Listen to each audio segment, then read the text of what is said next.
Assalamualaikum warahmatullahi wabarakatuh. Nama saya Lailatul Qamaria.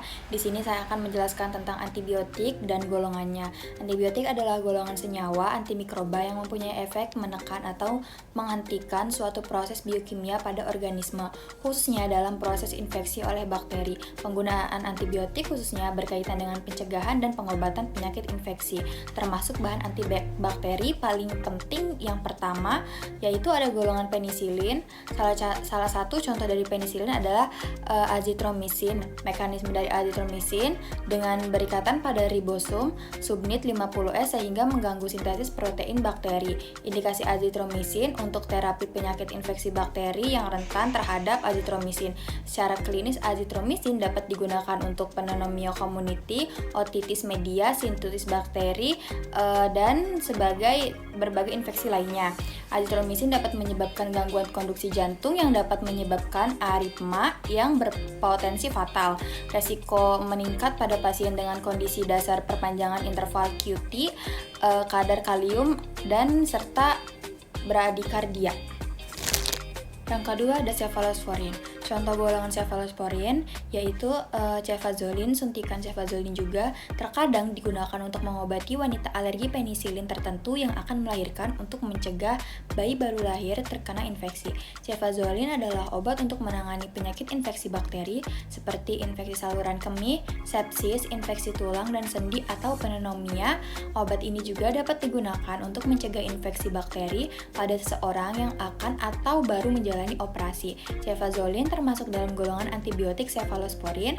Cefazolin dapat menyebabkan hipersensitivitas dan efek samping pada darah, saluran cerna, heparenal, dan sistem saraf. Yang ketiga ada aminoglukoksida, contohnya tobramycin sebagai antibiotik yang bekerja dengan menghambat sintesis protein bakteri yang menyebabkan kematian sel.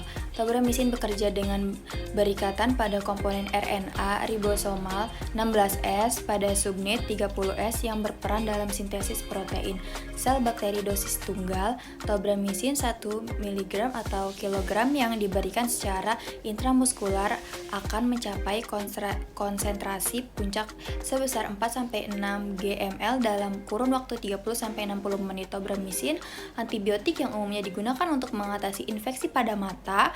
Efek samping tobramycin yaitu ada reaksi hipersensitivitas, gatal dan bengkak pada kelopak mata, konjungtif eritema atau sakit kepala. Yang keempat ada tetrasiklin, contoh golongannya dosisiklin, obat golongan antibiotik yang digunakan untuk infeksi saluran napas, infeksi saluran kemih, akne vulgaris, penyakit menular seksual, infeksi oleh Chlamydia trachomatis, uretris, chancret sebagai alternatif untuk pengobatan gonorea dan sifilis serta malaria. Dosisiklin sejenis tetrasiklin memiliki aktivitas bakteriostatik terhadap berbagai bakteri gram positif dan gram negatif. Ini menghambat sintesis protein dengan mengikat subunit ribosom 30S bakteri. Ini juga dapat menyebabkan perubahan pada membran sitoplasma.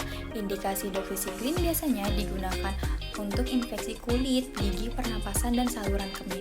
Efek samping yang mungkin muncul setelah mengkonsumsi dosisiklin yaitu kulit mudah terbakar sinar matahari atau sunburn, hilangnya nafsu makan, mual atau muntah, sakit perut, diare ringan, dan kulit menjadi lebih gelap. Berikut adalah beberapa penyakit infeksi bakteri yang bisa diobati oleh infeksi kelamin seperti epidemo-orchitis, epidemitis, dan atau orchitis, infeksi bakteri yang disebabkan oleh kutu, tungau atau parasit seperti demam tifus. Yang kelima ada makrolida, contohnya yaitu eritromisin dengan menghambat sintesis protein bakteri dengan cara berikatan pada ribosom subunit 50S dan mengganggu reaksi translokasi secara tradisional. Penggunaannya telah digunakan untuk berbagai infeksi pernapasan, misalnya pneumonia yang didapat dari komunitas penyakit Legionnaires, prophylaxis, konjungtivitas neonatal, dan chlamydia.